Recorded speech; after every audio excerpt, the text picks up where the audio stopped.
ایک شخص فوت ہو گیا تو جب قبر میں گیا تو اس کے اوپر انواع و اقسام کے عذاب مسلط ہو گئے چونکہ بہت گناہ گار تھا.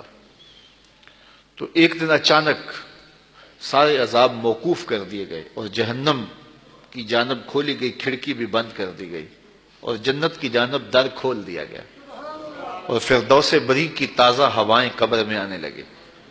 تو اس نے کہا میرے خدا تیری کرم نوازی کے میرے سے اس کلفت کو اس اذیت کو دور کیا، لیکن کیا مالک تو یہ مجھے بتائے گا کہ میرے اوپر یہ کرم نوازی کیوں ہوئی؟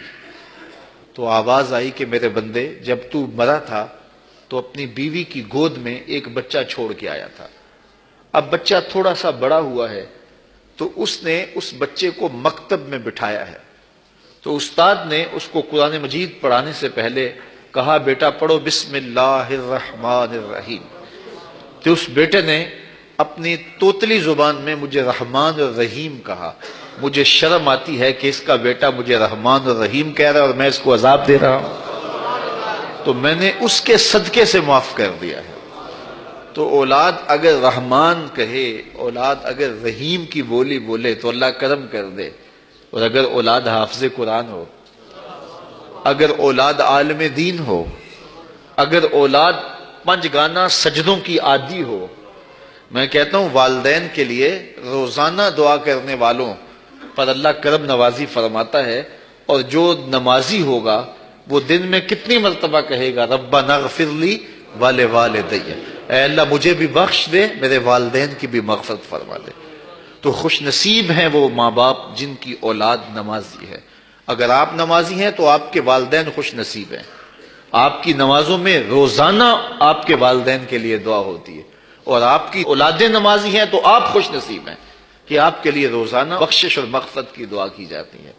تو اولاد جب پیدا ہو تو سب سے پہلے اس کے کان میں آواز اللہ اکبر کی پڑے اور بولنے لگے تو سب سے پہلے لا الہ الا اللہ محمد رسول اللہ لفظ اللہ اور پھر اس کے بعد لا الہ الا اللہ محمد رسول اللہ پڑھے.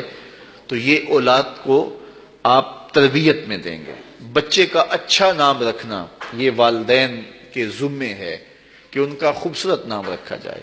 احب الاسماء، اللہ کے ہاں جو پسندیدہ نام ہیں وہ کون سے ہیں؟ عبداللہ و عبد الرحمن. جو اللہ کو بہت محبوب نام ہے وہ عبداللہ اور دوسرا نام عبد الرحمن. اس طرح حضور علیہ الصلوۃ والسلام نے فرمایا کہ میرے ناموں پر اپنے بچوں کے نام رکھو. تو حضور کے اسماء پر اپنی اولاد کے نام رکھے جائیں. بیٹے کا نام محمد رکھا جائے، بیٹے کا نام احمد رکھا جائے، بیٹے کا نام محمود رکھا جائے. اور کہتے ہیں کہ اگر کسی دسترخوان پہ محمد یا احمد نام کا بچہ ہوگا وہاں بے برکتی نہیں آئے گی. اللہ ناموں کی برکتیں اتارتا ہے. سلطان محمود غزنوی کا بڑا محبوب وزیر تھا ایاز. تو اس کا ایک بیٹا تھا، اس کا نام محمد تھا. تو بادشاہ کی وہ خدمت کیا کرتا تھا. تو ایک دن بادشاہ واش روم میں تھا تو وہاں پانی کی ضرورت پڑی تو اس نے آواز دی ایاز کے بیٹے مجھے پانی دو. تو بیٹے نے پانی دیا لیکن محسوس کیا کہ آج بادشاہ کوئی ناراض ہو گیا کہ میرا نام نہیں لیا. تو اپنے باپ سے کہا. تو ایاز نے بڑی نیازمندی سے کہا کہ بادشاہ سلامت میرا بیٹا آپ کی خدمت کرتا ہے، کوئی کوتاہی ہو گئی؟ اس نے کہا کوئی کوتاہی نہیں ہوئی. تو کہا کہ آج آپ نے اس کا نام پکارا ہے تو ایاز کے بیٹے کہہ کے پکارا ہے. تو سلطان محمود کی آنکھوں میں آنسو آ گئے. کہا کہ تیرے بیٹے کا نام محمد ہے اور آج تک میں نے یہ نام بے وضو نہیں لیا. اللہ اکبر. ہمارے قبلہ سر رحمۃ اللہ تعالی علیہ کے بڑے صاحبزادے کا نام محمد تھا تو وہ ساتھ جی بولتے تھے محمد جی، اور ساتھ آنکھوں سے آنسو بھی جاری ہو جاتا جب نام پکارتے تھے. تو حضور کے نام پہ نام رکھا ہے تو اس کی بھی تکریم کریں اور جس کا یہ نام ہے اس کی بھی تکریم کریں.